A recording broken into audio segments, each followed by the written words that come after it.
राधा स्वामी जी। आज के सत्संग की बानी स्वामी जी महाराज की है। मन रे क्यों गुमान अब करना, तम तो तेरा खाक मिलेगा 84 जा पढ़ना। ये श्री हजूर स्वामी महाराज की वाणी है। हमारी आत्मा उस परमात्मा का अंश है। हम उस परमात्मा रूपी समुद्र की बूंदें हैं और जब तक हमारी आत्मा वापस जाकर परमात्मा से नहीं मिलती, उसका जन्म मरण के दुखों से कभी किसी हालात में भी छुटकारा नहीं हो सकता। इसलिए हम सबको उस परमात्मा की तलाश है। महात्मा समझाते हैं कि ये मनुष्य चोला उस परमात्मा ने अपनी भक्ति, अपने प्यार के लिए हमें बख्शा है। 84 लाख जोनियाँ भुगतने के बाद हम ये मौका परमात्मा सिर्फ इसलिए देता है कि हम इस देह में बैठकर मालिक की भक्ति कर सकें और इस प्रकार देह की कैद से हमेशा के लिए छुटकारा प्राप्त कर सकें। ये जो कुछ भी हम देख रहे हैं, ये 84 का बहुत बड़ा जेल खाना है। इस जेल खाने से निकलने का परमात्मा ने सिर्फ एक ही दरवाज़ा रखा है और वह है मनुष्य का चोला। जो मनुष्य इस चोले में बैठकर आत्मा और मन की गांठ खोल देते हैं, अपने आप को पहचानने के योग्य हो जाते हैं। परमात्मा भी उन पर दया मेहर करके उन्हें अपने साथ मिला लेता है। परंतु अगर मन के अधीन होकर इंद्रियों के भोगों में फंसकर दिन रात बुरे व खोटे कर्म ही करते रहेंगे, तो इन कर्मों का नतीजा हमें बार बार इस 84 के जेल खाने में आकर भुगतना पड़ेगा। गुरु नानक साहिब उपदेश देते हैं, लख 84 जोनी सवाही, मानस को प्रविधि बढ़ियाई, इस पौड़ी ते जो नर चूके सो आई जाई दुखु पाइंदा। परमात्मा ने सारी दुनिया की रचना करके इसे 84 लाख जूनों में बांट दिया है। बड़ाई किसे बख्शी है? मनुष्य चोले को बड़ाई बख्शी है। ये सीढ़ी का आखिरी डंडा है। अगर पैर फिसलेगा तो नीचे आ गिरेंगे, और अगर मालिक की भक्ति करके मालिक से विशाल कर लेंगे तो वह अपने आप हमें अपने साथ मिला लेगा और फिर विशोह नहीं होगा। अगर हम परमात्मा को भूलकर मन के ताबे होकर दिन रात बुरे और खोटे कर्म करते रहते हैं, तो इस सीढ़ी से नीचे गिर जाते हैं, अर्थात मनुष्य के जन्म से वापस नरकों में जाना पड़ता है, निचली जोनियों में जाना पड़ता है, जिनमें से पहले ही बड़ी मुश्किल से निकले थे। गुरु रामदास जी समझाते हैं, काया नगरू नगरू है, निको बिची सौदा, हरी रस कीजिए। हमारा शरीर एक बहुत बड़ा सुंदर नगर है। इसमें बैठकर हम हरी का सौदा खरीद सकते हैं। ऐसा और कोई भी चोला नहीं है जिसमें बैठकर हम ये सौदा कर सकें। मनुष्य का शरीर ही नाम रूपी दुकान है। इसमें आने का यही लाभ है कि हम नाम का सौदा खरीदें, मालिक की भक्ति करें।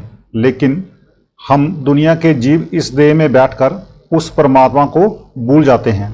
विषय विकार, शराब कबाब से हमें फुर्सत ही नहीं मिलती। हम समझते हैं कि ये जग मिठा, अगला किन टिट्ठा, और बावर बाइश कोश के आलम दोबार नेस्त। हम सोचते हैं कि शायद परमात्मा ने ये इंसान का जामा हमें भोग विलास या दुनिया के धंधे या कारोबार के लिए बख्शा है। हम इंद्रियों के भोगों में इतने फंस जाते हैं कि और तो और अपनी मौत को भी भूल जाते हैं। देख रहे हैं कि हमारे साथी किस तरह चले जा रहे हैं। उनको ले जाकर हम शमशान भूमि में भी छोड़ आते हैं, लेकिन हमारे दिल में ये विचार या ख्याल पैदा नहीं होता कि एक दिन हमें भी इसी घाटी पर पहुंचना है। हम समझे बैठे हैं कि शायद मौत लोगों के लिए है, हमारे लिए तो आमोद प्रमोद है, दुनिया के धंधे और कारोबार हैं। स्वामी जी महाराज हमें इस गफलत की नींद से बेदार करते हैं। आप फरमाते हैं कि भाई, इस बात को अच्छी तरह सोचकर देख, इस दुनिया को आंखों के सामने रखकर देख। मौत के बाद तेरे सब यार दोस्त, बहन भाई इकट्ठे होकर तुझे उठाकर शमशान भूमि में ले जाएंगे, और जिस देह का तू इतना मान करता है, जिस पर तुझे इतना नाज है, आगे आग के सपुर्द कर देंगे, जब मिट्टी में दबा देंगे। और जिस तरह अब लोगों की मिट्टी हमारे पैरों के नीचे रोदी जा रही है, इसी तरह हमारी मिट्टी भी लोगों के पैरों तले रोंदी जाएगी। अगर हमारी ये दुर्दशा होनी है तो फिर हम मान किस चीज़ का करते हैं? क्या जवानी का गुरूर करते हैं? कभी किसी का बुढ़ापा नजर नहीं आया? धन दौलत का मान करते हैं तो क्या कंगालों को कभी सड़कों पर ठोकरे खाते नहीं देखा? सेहत या अच्छे स्वास्थ्य का अभिमान करते हैं तो क्या अस्पतालों में बीमारों की चीख पुकार नहीं सुनी? अतः आप प्यार के साथ समझाते हैं कि मन में अहंकार नहीं करना चाहिए। कबीर साहब उपदेश देते हैं, लूट सके तो लूट ले, राम नाम नित लूट, अंत काल पछताओगे जब तन जाएगा छूट। जब अंत में इस देह को छोड़ते हैं तब पछताना पड़ता और कि हमने इस देह में बैठकर किस चीज़ को इकट्ठा किया, कौन सी चीज़ है जो हमारा साथ देगी। जिनको सारी उम्र अपना अपना कहते थे उन्हें एक पल भर में छोड़कर अलग हो जाते हैं। कबीर साहब फरमाते हैं, ये तन है कागज की पुड़िया, बूंद पड़त गल जाओगे, कहत कबीर सुनो बे साधो, इक नाम बिना पछताओगे। जिस प्रकार कागज की पुड़िया पर अगर पानी गिर जाता है तो कागज गल जाता है, इसी प्रकार हमारी देह को भी गल जाना है, आग या मिट्टी में जाकर खत्म हो जाना है। आखिर मौत के वक्त हमें पछताना पड़ता है कि हमने अपने अमूल्य समय को व्यर्थ में बर्बाद कर दिया। गुरु नानक साहब फरमाते हैं, बिनु नावे को संगी न साथी, मुक्ते नामू व्यावनिया। भैयो, नाम के बगैर कोई भी आपकी सहायता तो नहीं कर सकता और ना ही कर सकेगा। आप किस चीज़ का मान करते हैं, किस बात का अहंकार करते हैं? वह कौन सी चीज़ है जिसे हम अपना बना सकते हैं, जिसे अपना बनाकर ही वापस जाकर हमें परमात्मा से मिलना है? वह नाम है। उसे तो भूले फिरते हैं, उसकी ओर तो हमारा कोई ख्याल और ध्यान ही नहीं है। जिनका संबंध या ताल्लुक हमारी देह से है उनको हम सारी उम्र अपना अपना कहते हैं और उन्हें अपना बनाने की कोशिश करते हैं। महात्मा हमें इस बेसुधी की नींद से सचेत करते हैं और समझाते हैं कि भाई, उस अंतिम समय को आंखों के सामने रखकर देख। देह या शरीर का मान क्या करना है? ये तो काल का पिंजरा है, किराए का मकान है। किसी को 40-50 साल के लिए मिला है तो किसी को 80-90 साल के लिए। जब हमारा सांसों का भंडार खत्म हो जाता है तो हम सबको इस देह को यहीं छोड़कर जाना पड़ता है। कबीर साहब फरमाते हैं, लकड़ी कहे लुहार को, तू क्या जा रे मोही, एक दिन ऐसा आएगा मैं जा रहूंगी तो ही। लुहार लकड़ी को जला जलाकर उसके कोजले बनाता है, लेकिन लकड़ी लुहार से कहती है कि कभी तूने उस वक्त के बारे में भी सोचा है जब तुझे अपने अंदर मिलाकर मैं भी इसी तरह तेरे कोजले बना दूंगी। कबीर साहब आगे फरमाते हैं, माटी कहे कुमार को, तू क्या रूंदे मोही, एक दिन ऐसा होएगा मैं रूंदूंगी तो ही। कुम्हार मिट्टी को रोंद रोंद कर उसके बर्तन बनाता है, परंतु मिट्टी कहती है कि कभी उस समय के बारे में भी सोचने की कोशिश कर जब मैं तुझे अपने अंदर इसी तरह रूंद डालूंगी। इसी प्रकार महात्मा हमें समझाते हैं कि जब आखिरी वक्त आता है तब हमें धर्मराज के पास जाना पड़ता है और हमारी कामनाओं तथा कर्मों के अनुसार जहाँ वह उचित समझता है वहाँ जाकर हमें जन्म लेना पड़ता है। एक देह की केस से छुटकारा नहीं होता कि दूसरी देह का कलबुत पहले ही हमारे लिए तैयार खड़ा होता है, उसमें बाद में प्रवेश करते हैं। मौत आंखों के सामने पहले ही नाचना शुरू कर देती है। 10 नंबरियों की तरह हम सबको हथकड़ियाँ लगी ही रहती हैं। हम 84 के जेल खाने में फंसे ही रहते हैं। इसलिए स्वामी जी महाराज हमें अच्छी तरह समझाते हैं, दीन गरीबी चित में धरना, काम क्रोध से बचना। स्वामी जी महाराज हमारी हालात देखकर सिर्फ अफसोस ही नहीं करते, तरस ही नहीं खाते, बल्कि हमें इस जेल खाने से निकलने का साधन और तरीका भी बतलाते हैं। आप फरमाते हैं कि सबसे पहले काम और क्रोध से बचना है। ये दो ऐसी जबरदस्त ताकतें हैं जिनके अधीन होकर हम ऐसे बुरे और खोटे कर्म कर बैठते हैं जिनका नतीजा भुगतने के लिए जन्म जन्मांतरों के चक्कर में पड़ जाते हैं। काम में फंसकर हमारी रूह नीचे की ओर गिरती है। क्रोध की अवस्था में हमारा ख्याल फैल जाता है। जब तक हम अपने ख्याल को वापस लाकर आंखों के पीछे इकट्ठा नहीं करेंगे, हम अपने घर की और कभी भी यात्रा नहीं कर सकेंगे। जब तक हमारा ख्याल काम क्रोध में फंसा हुआ है तब तक हम उस नुक्ते या केंद्र पर ख्याल इकट्ठा ही नहीं कर सकते जहां से कि हमें अपने असली घर की ओर सफर शुरू करना है। आप देखें कि काम के प्रभाव में आकर हम अपना परिवार बढ़ा लेते हैं, रोजी पूरी नहीं पड़ती, सारे दिन दुखी रहते हैं और ऐसी ऐसी बुरी बीमारियां मोल ले लेते हैं जिनका इलाज कराते सारी उम्र बीत जाती है। क्रोध में आकर हम एक दूसरे की जान तक लेने को तैयार हो जाते हैं, जिससे हमें जेल खानों में जाकर चक्कियां चलानी पड़ती हैं, फांसी के तख्तों पर चढ़ना पड़ता है, फिर पछताते हैं। पर उस वक्त कौन हमारी फरियाद बा पुकार सुनता है। इसलिए महात्मा समझाते हैं कि काम क्रोध से हमेशा बचकर रहना चाहिए। कबीर साहिब उपदेश देते हैं, कामी क्रोधी लालची इनसे भक्ति ना होए, भक्ति करे कोई सूरमा जात वर्ण कुल खोए। कामी क्रोधी तथा लालची कभी भी परमात्मा की भक्ति नहीं कर सकते। कोई सूरमा और बहादुर ही इन विकारों में से ख्याल निकालता है और उसी का ख्याल परमात्मा की भक्ति की ओर जा सकता है। कबीर साहिब और स्पष्ट रूप से समझाते हैं, जहां काम तहां नाम नहीं, जहां नाम नहीं काम, जहां काम है वहां नाम नहीं, क्योंकि जहां काम है वहां नाम आ ही नहीं सकता। जहां नाम बस जाता है वहां काम किस तरह रह सकता है। इसलिए हमें काम और क्रोध रूपी इन दोनों शत्रुओं को अपने अधीन करना है ताकि हम नाम भक्ति कर सकें, मालिक से मिलने के मार्ग पर चल सकें। दूसरी सीख स्वामी जी ये देते हैं कि मन से हमेशा नम्रता और दीनता रखनी चाहिए। आखिर हम गुरूर या अहंकार किस चीज़ का करते हैं। हमारे पास ये दुनियावी चीज़ें कोई अनोखी नहीं आई हैं, ये सब दुनिया वालों के पास होती रही हैं और हैं। परमात्मा हमें जितना अधिक देता है, हमारे अंदर उतनी ही अधिक दीनता और नम्रता आनी चाहिए। पानी हमेशा नीचे की ओर ही बहता है। हम व्यर्थ ही अहंकार में फंसकर अपने आप को बड़ा समझने लग जाते हैं।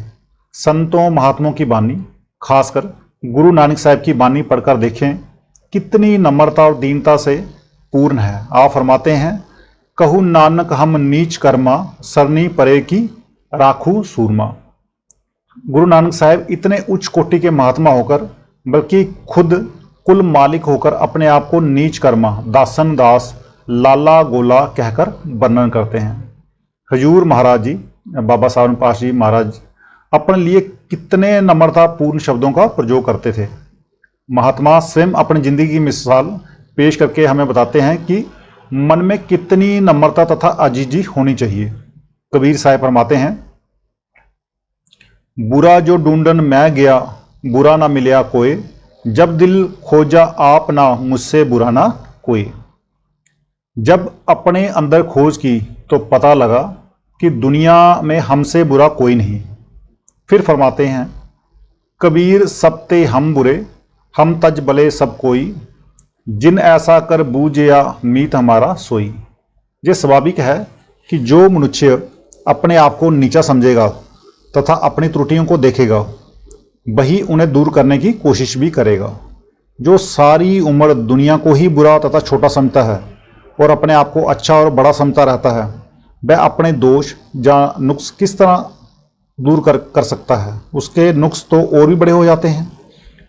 हमारे मन में जितनी अधिक नम्रता और दीनता होती है, हमारा ख्याल उतना ही अधिक मालिक की भक्ति की ओर जाता है। इसलिए महात्माओं ने तन, धन और मन की सेवा रखी है ताकि हमारे मन में नम्रता तथा दीनता बनी रहे। जब हम इस तन के द्वारा साध संगत की सेवा करते हैं तो हमारे अंदर से खुदी या अहंकार निकल जाता है। जो धन दौलत का अहंकार हमें एक दूसरे के साथ बैठने नहीं देता, एक दूसरे के साथ चलने नहीं देता, जब हम एक समान होकर साध संगत की सेवा करते हैं तो वह अहंकार हमारे अंदर से अपने आप निकल जाता है। संतों महात्माओं ने तन की सेवा इसलिए रखी है कि जिस तन की वजह से हम मान बढ़ाई में इतने फंसे हुए हैं, उसके प्रति हमारा मोह और प्यार ना रहे और वह साध संगत की सेवा में लग जाए। मन की सेवा है मन को इंद्रियों के भोगों की ओर जाने से रोकना, उसे विषय विकार, शराब कबाब आदि की ओर से हटाना। ये तन मन और धन की सेवा संतों ने इसीलिए रखी है कि हम सूरत शब्द की सेवा कर सके, हमारे मन में नम्रता और दीनता आ जाए और हमारा ख्याल अथवा हमारी सूरत उच्च शब्द या नाम को पकड़ सके। महात्माओं ने सूरत शब्द की सेवा को सबसे श्रेष्ठ और उत्तम सेवा बताया है। जो स्वामी जी महाराज फरमाते हैं कि भाई, मालिक की भक्ति करने के लिए काम क्रोध को छोड़ना चाहिए, मन में नम्रता और दीनता रखनी चाहिए ताकि हम परमात्मा की भक्ति करने के योग्य बन सकें। प्रीत प्रतीत गुरु की करना, नाम रसायन घट में झरना। आप फरमाते हैं कि गुरुमुखों के साथ प्रीति करनी चाहिए, उन पर प्रतीति करनी चाहिए। जब उनके प्रति प्रेम और विश्वास रखते हुए हम मालिक की भक्ति करते हैं, नाम की कमाई करते हैं, तब जाकर वह नाम रूपी रसायन प्राप्त होता है। उस नाम रूपी रसायन को अपने अंदर हजम करने की, अपने अंतर में जज्ब करने की कोशिश करनी चाहिए। जब तक गुरुमुखों के साथ हमारी प्रीत नहीं होगी, तब तक हमारी उन पर प्रतीति नहीं हो सकेगी। आप देखें कि जिन मित्रों और साथियों के साथ हमें प्यार होता है, उन पर हमें कितना विश्वास और भरोसा होता है। उनके प्यार में बंधे हुए उन पर विश्वास करके हम उनके साथ हजारों लाखों रुपए का लेन देन कर लेते हैं। जब कोई दुख या तकलीफ होती है तो हम उनकी सलाह भी लेते हैं और मानते भी हैं कि वे जो भी सलाह देंगे वह हमारे भले के लिए, हमारे फायदे के लिए होगी। हम उनकी सलाह पर चलने की कोशिश भी करते हैं। दुनिया के कार्यों में भी बगैर भरोसे और विश्वास के एक कदम भी चलना कठिन है। हम रोज हवाई जहाज़ों में सफ़र करते हैं, हमें इंजीनियरों पर भरोसा है कि उन्होंने ऐसी चीज़ें बनाई है जिसमें बैठने से हमारी जान को कोई खतरा नहीं है। हम दिल्ली जाने के लिए ग्रांड ट्रंक रोड पर मोटर दौड़ाए चले जाते हैं क्योंकि हमें पूरा विश्वास है कि ये सड़क सीधी दिल्ली को जाती है, और साथ ही हमें ये भी भरोसा है कि रास्ते में जितनी भी नदियाँ आती हैं उन पर अच्छे पुल बने हुए हैं। हम बेखटके मोटर चलाते जाते हैं, हमारा मन जरा भी नहीं डरता। इसी प्रकार जब तक हमारा मन में भरोसा नहीं आता, हमारा मन कभी भी मालिक की भक्ति की ओर नहीं जा सकता। अगर मन में थोड़ा सा भी भ्रम पैदा हो जाए, जरा सा भी संशय या संदेह उठ खड़ा हो, जहाँ कोई डर उत्पन्न हो जाए, तो मन तत्काल मालिक की भक्ति और नाम की कमाई करना छोड़ देता है। इसीलिए स्वामी जी महाराज सतगुरु से प्रीति करने का उपदेश देते हैं। हम संतों महात्माओं की कहानी पढ़ते हैं ताकि हमारे मन में मालिक से मिलने का शौक बना रहे, मालिक का प्यार बना रहे।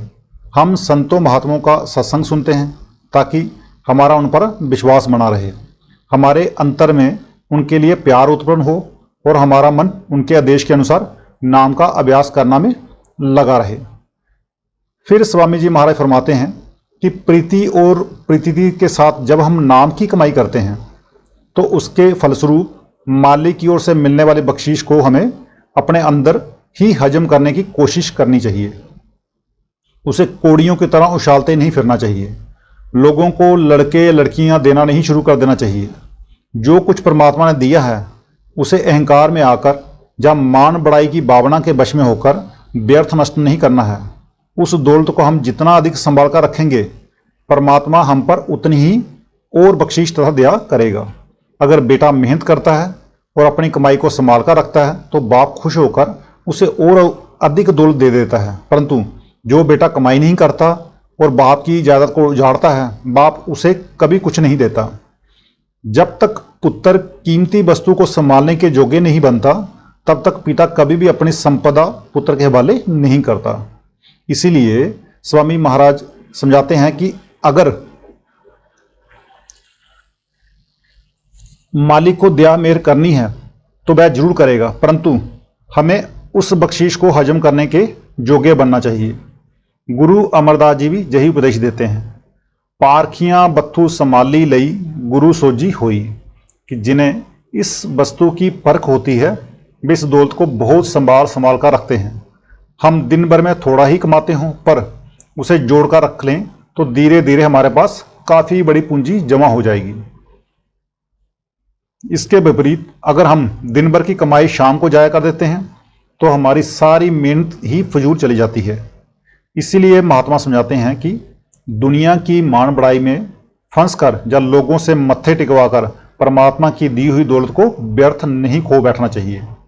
मन में बड़ी नम्रता और दीनता रखनी चाहिए ताकि उस दौलत को कोई हमसे छीन ना ले। यही कबीर साहब समझाते हैं, नाम रतन धन पाए कर गांठ बांध ना खोल, नहीं पटन नहीं पारखी, नहीं गाहक नहीं मोल। आप फरमाते हैं कि भाई उस नाम रूपी दौलत को पाकर इतनी अच्छी तरह मजबूती से गांठ बांध लें कि उसकी खुशबू तक बाहर ना जा सके। कबीर साहब फरमाते हैं कि इस नाम रूपी अनमोल रतन का ना कोई अधिकारी है, ना ही किसी को इसकी परख है, ना कोई इसका सच्चा ग्राहक है और ना ही कोई इसकी कीमत दे सकता है। उस परमात्मा ने हम पर यह बख्शिश हमारे लिए ही की है। जितना हम इसे अपने अंदर हजम करने की कोशिश करेंगे, परमात्मा हम पर उतनी ही अधिक दया मेहर और बख्शिश करेगा। महात्मा कौन सी दौलत को संभाल कर रखने का उपदेश दे रहे हैं? नाम या शब्द की कमाई की दौलत को। ये नाम या शब्द क्या है? ये कोई लफ्ज नहीं है, ये वह ताकत है जिसने सारी दुनिया की रचना की है, जिसके आधार पर संपूर्ण खंड ब्रह्मांड टिके हैं और जो हम सबके अंदर में मौजूद है। हम सबके अंदर दिन रात दुनकारें दे रही है। हम इस शब्द या नाम के साथ तब जुड़ सकते हैं जब हम अपने ख्याल को 9 द्वारों से निकालकर आंखों के पीछे इकट्ठा कर लें। शरीर में हमारे सोचने का जो केंद्र है वह हमारे आंखों के पीछे है। इस केंद्र से ही हमारा सबका ख्याल नीचे 9 द्वारों में उतरता है। ये 9 द्वार हैं 2 आंखें, 2 कान, 2 नाक के छिद्र, मुंह तथा नीचे 2 इंद्रियों के छिद्र। इन्हीं 9 द्वारों से हमारा ख्याल सारी दुनिया में फैल रहा है। हमें अपने फैले हुए ख्याल को वापस लाकर फिर उसी केंद्र पर एकत्र यानी इकट्ठा करना है जहां से उतरकर ये नीचे आया है। इस केंद्र को महात्माओं ने 10वीं गली, गर्दर, तीसरा तिल, शिवनेत्र, मुक्ति का दरवाजा आदि नामों से पुकारा है। तीसरी पातशाही श्री गुरु अमरदास जी समझाते हैं, नौदर ठाके दाव तू रहे, 10वें निज गरी बासा पाए, ओथे अनहद शब्द बजी दिनु राती, गुरमति शब्दू सुनाई ना। आप फरमाते हैं कि जब तू अपने ख्याल को 9 द्वारों से निकालकर आंखों के पीछे तीसरे तिल में जो तेरे असली घर का दरवाजा है खड़ा करेगा तो तुझे अपने आप पता चल जाएगा कि उस नुक्ते या केंद्र पर मीठी से मीठी तथा सुरीली से सुरीली आवाजें दुनकारें दे रही हैं। ये मालिक की दरगाह से उठ रही हैं और हम सबके अंदर हैं। वहाँ किसी कौम का सवाल नहीं, किसी मजहब का सवाल नहीं, किसी मुल्क का सवाल नहीं। चाहे कोई हिंदू होकर अंदर जाए, चाहे सिख या ईसाई, कोई भी इसके अंदर जा सकता है। सबको एक ही रास्ते से जाना है और अपने ख्याल को उसी शब्द या नाम के साथ जोड़ना है। भिन्न भिन्न धर्मों, जातियों, देशों तथा भिन्न भिन्न समय में आए अलग अलग महात्माओं ने उसी शब्द को भिन्न भिन्न लफ्जों और नामों के द्वारा हम दुनियादारों को समझाने का प्रयत्न किया है। गुरु नानक साहब ने इसी ताकत का कई लफ्जों के द्वारा वर्णन किया है। आप उसे गुरु की बानी, दुर की बानी, सच्ची बानी, अमृत बानी, निर्मल बानी, हुक्म, नाद, नाम आदि कहते हैं। इसी को राम नाम, अकथ कथा, हरि कीर्तन, मंगलगान आदि भी कहा है। गुरु साहिबानों ने कई लफ्जों के द्वारा उस नाम या शब्द की महिमा करने का प्रयत्न किया है। हिंदू ऋषियों, मुनियों तथा महात्माओं ने वेद शास्त्रों में इसी को राम नाम, रामधुन, आकाशवाणी, निर्मल नाद, दिव्यधुन आदि नामों से पुकारा है। मुसलमान फकीरों ने इसे कलमा तथा हजरत ईसा ने इसे वर्ड या लोगास कहा है। लफ्ज अलग अलग हैं परंतु वस्तु एक ही है। हमारा लफ्जों से कोई वाद विवाद नहीं है। चाहे जिस लफ्ज के द्वारा अपने ख्याल को वापस मोड़कर आंखों के पीछे इकट्ठा कर लीजिए।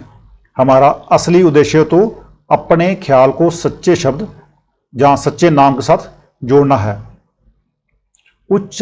उस सच्चे शब्द को ना आंखें देख सकती हैं, ना कान सुन सकते हैं और ना जबान उनका वर्णन कर सकती है। उसे हुजूर महाराज बाबा सावन सिंह जी महाराज अलिखित कानून और अनमोली भाषा कहते थे। सच्चा शब्द आंखों से नीचे नीचे नहीं मिलता, वह आंखों के पीछे तीसरे तिल अथवा शिवनेत्र में निरंतर गूंज रहा है। जब तक हम अपने ख्याल को उस नुक्ते या केंद्र पर इकट्ठा नहीं करते जहां वह दाता दान दे रहा है, जहां नाम रूपी अमृत बस रहा है, हम उस अमृत को पीने के योग्य किस तरह हो सकते हैं। स्वामी जी महाराज समझाते हैं कि जब भी परमात्मा हमारे अंदर उस नाम की दात बख्शे और उसकी दया मेहर से अंदर रूहानी नज़ारे दिखाई देने लगें, तो हमें चाहिए कि हम उन्हें अपने अंदर ही हजम करने की कोशिश करें। कभी भी इस बख्शिश को बाहर दिखाने और व्यर्थ नष्ट करने की कोशिश नहीं करनी चाहिए। हम कितने दुख और कितनी मुसीबतें उठाकर उस बख्शिश को प्राप्त करते हैं, किस लिए? क्या लोगों को बेटे बेटियां दान के लिए, जग में मान बढ़ाई पाने, जहां औरों से मत्थे टिकवाने के लिए? नहीं, ऐसा करना हमारी गलती है। जितना हम इस दात को संभालेंगे, परमात्मा हम पर उतनी ही अधिक दया मेहर व बख्शिश करेगा। मन मलिन के कहे न चलना, गुरु का वचन हिये बिच रखना। समझिए, स्वामी जी महाराज फरमाते हैं कि मन मत छोड़ देना चाहिए तथा गुरुमत पर चलना चाहिए। गुरुमत क्या है? अपने ख्याल को वापस मोड़कर आंखों के पीछे इकट्ठा करके शब्द या नाम के साथ जोड़ना ही गुरुमत है। इसके विपरीत मन के अधीन होकर कर्म करना मनमत है। अगर हम मन के कहने से चलेंगे, मन के अधीन होकर दिन रात बुरे व खोटे कर्म करते रहेंगे, विषय विकार शराब कबाब के स्वाद में लगे रहेंगे, तो जो जो बुरे कर्म करेंगे उनका फल भुगतने के लिए हमें बार बार इस 84 के चक्कर में आना पड़ेगा। पिछले किए हुए बुरे कर्मों का फल अभी भुगत रहे हैं और आगे भी अगर इसी प्रकार बुरे कर्म करते जाएंगे तो उनका फल भुगतने के लिए फिर से इस 84 की जेल में आना पड़ेगा। गुरु नानक साहब इस संसार को कर्मा सदड़ा खेत अर्थात कर्म भूमि कहते हैं। जो जो बीज जहां हम बोते हैं उनका वैसा ही फल हमें मिलता है। अगर हम बुरे कर्मों के बीज बोएंगे तो बुरे फल भुगतने आ जाएंगे, अगर अच्छे कर्मों के बीज डालेंगे तो अच्छे फल भोगने आएंगे।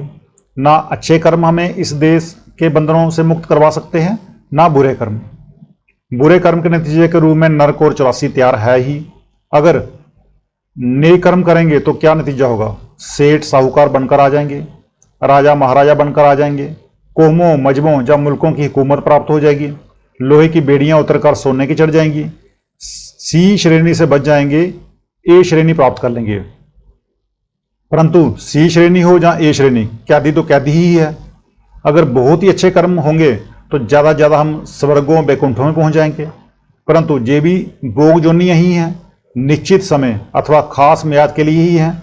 उसके बाद वापस इसी 84 के जेल खाने में नरकों में आना पड़ता है। तात्पर्य यही है कि मन के अधीन नहीं होना चाहिए, क्योंकि मन हमेशा हमें कर्मों के जाल में ही फंसाए रखता है ताकि हम मरण जन्म के चक्कर में रहें। केवल सतगुरु ही इस बंधन से छुड़ा सकते हैं।